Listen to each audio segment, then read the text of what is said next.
Alright, currently here at Mang Inasal.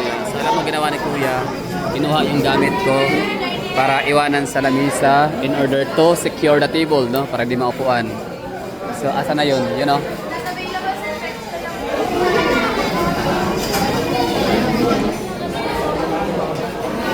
Galing, no?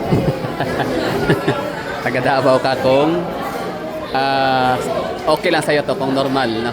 Like, ano siya, hindi na siya big deal sa atin mga taga Davao na iwanan yung payong, bag, cellphone, laptop, wallet. Yung akin naman pouch na punong-puno ng pera.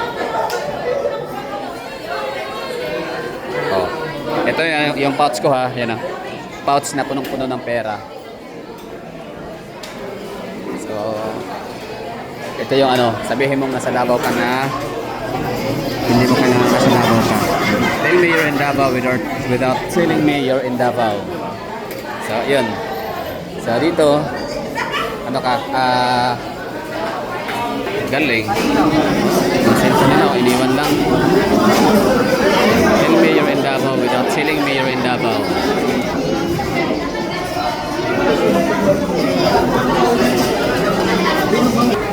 Diba? So, tell me you're in Davao without telling me you're in Davao.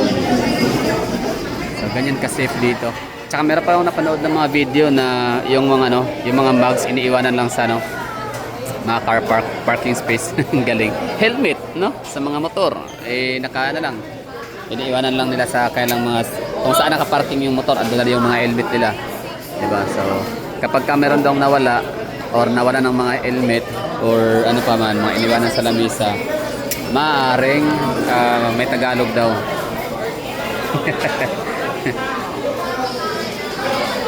Diba, nakakatawa lang, no? Davao City. We're enjoying that kind of ano, safety.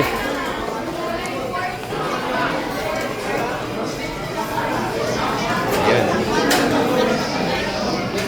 So ito yung sa akin. Iniwan ako dyan, ano yan, dapat mali-malit ang pera yan, no? Pero pouch lang muna. Tapos doon naman sa kabilang lamisa, sa unahan, kung sa kanya naman ay, ano yan, wallet. Diba? Diba? Galing. So in order to secure the seats and table, I mean the table, kailangan mo lagyan ng gamit. Pero sa totoo lang, nangyari na sa akin yan. Nag-iwan ako ng gamit. Cellphone sa lamisa. Sa Jollibee yun eh. So nag-iwan ako ng cellphone sa lamisa para hindi siya makuha ng iba yung lamisa. Pagbalik ko, sa iniwanan ko ng cellphone, pagbalik ko wala na yung ano, upuan. Upuan yung mga kinukuha dito, ninanakaw. Pero yung gamit hindi. So, di ba? Isn't it happy? Sorry, post pala. Di ba? Nakakatuwa. No? Kaya kung wala kay Gcash, para nako, wala ko kwarta available ba? Wala ko cash ba? Kaya kung gibayad, kanang card lagi, swipe lang, niya karon. Dapat na po kay QR code. QR code ba? Para scan ba? Welcome. Di ba? Oh, yan oh. Oh, helmet oh. Yan, ito tutukoy ko sa inyo. Di ba? Oh, helmet oh. Oh, tatlo. Isa.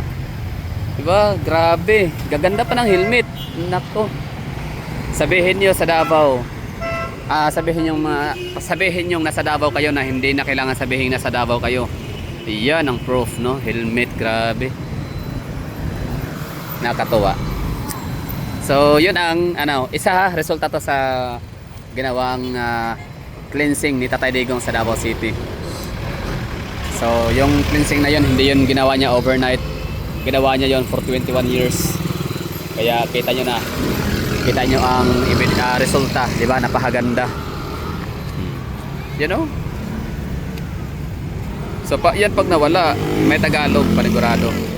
Taga Manila. No, di ba ano yun? Di ba ang change topic, di ba napakagandang ideya yon na mag-ano tayo? Kahit pa mga pulubi, di ba? Yung mga nagbibenta ng mga mani, gaya ng babae, ng bata. Gusto ko siya bilhan, kaso wala akong cash. Eh pera ko kasi, card lang kasi tayo, di ba? Swipe na lang. Kaya nga nung minsan, ako'y namasyal sa Bukidnon province, no? Tapos pagdating ko sa Valencia City, gutom na ako sobra. Ngayon, hindi yung Jollibee, hindi sila wala silang card option. Oo, yung swipe, wala. QR code, wala din. Cash to cash business talaga yung Valencia City. Ay, nahirapan ako. Kaya ito ngayon, gusto ko mang tumulong, bumigay kay kuya dyan, magbigay ng kahit magkano. Nabigay ko sa kanya, meron naman 2 piso, 2. Kasi walang maibibigay, kasi wala akong pera, walang cash. O yung bata naman, nagtitinda ng mani, 10 piso lang naman, hindi ko mabilhan kasi wala nga akong cash. Wala rin si Gcash. Pero balik tayo dito sa ha. O, sabihin mong nasa Davao ka, na hindi mo kailangang nasa Davao ka. Ganyan lang, helmet. Naka lang, naka-display lang sa labas. Yung helmet pa naman ang gaganda, di ba? Yun.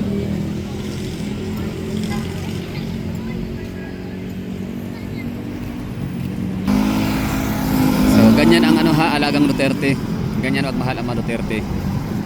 Bibigyan niya kayo ng napakagandang syudad, malinis, safety, mayaman, maraming job opportunities. Hindi kakalakyan ang sahod kasi nga wala namang magagawa ang mga mayor kasi that's national law, di ba? Na ang sahod mayroong provincial rate, mas mahal sa Manila, ay paras lang naman ang trabaho, same job description, same ng pinag-aralan, di ba? Parehas kumakain pero magkaiba ang sahod. Provincial rate at its best. So at least meron ditong maraming mga pwedeng pasokang trabaho sa Davao City. Kaya mataas nga dito mataas ang purchasing power sa Davao kasi nga safety, peaceful. Yung mga business sectors talagang hindi sila mag-aatubilit, magdadalawang isip na mag-invest sa Davao City. Kasi nga mataas ang purchasing power. Pag mataas ang purchasing power, maraming mag-i-invest. Pag maraming investors, maraming ma-generate na trabaho. Pag maraming trabaho, maraming pera. May pera. So maraming may trabaho. Pag maraming mayroong trabaho, mas mataas ang consumption and so on so forth. So yan tawag dyan, life cycle, di ba? So kung hindi safe ang isang lugar, di ba? Kung mismo mga helmet ninanakaw, di ba? Walang magi-invest kasi sa totoo lang maglagay ka ng hindi ako mababanggit ng ng lugar. Sige nga, meron tayong mga lugar sa Pilipinas na hindi talaga siya safe, no? Impoverished area. Mayaman naman siya pero hindi nga siya safe. Di ba walang masyadong condominium. Kasi ang condominium kasi madalas mga naninirahan diyan kahit paano may mga kaya. May mga millions. Basta may mga talaga, potential talaga sila targeted, kidnapin, no?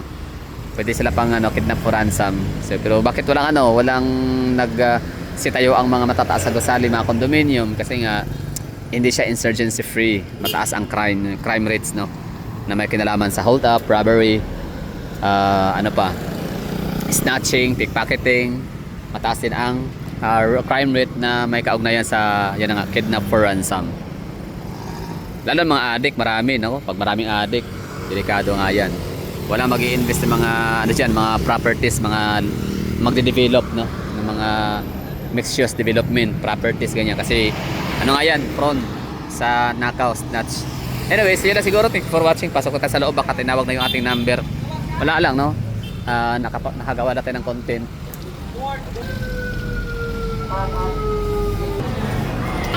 Yun, andyan pa rin yung natin.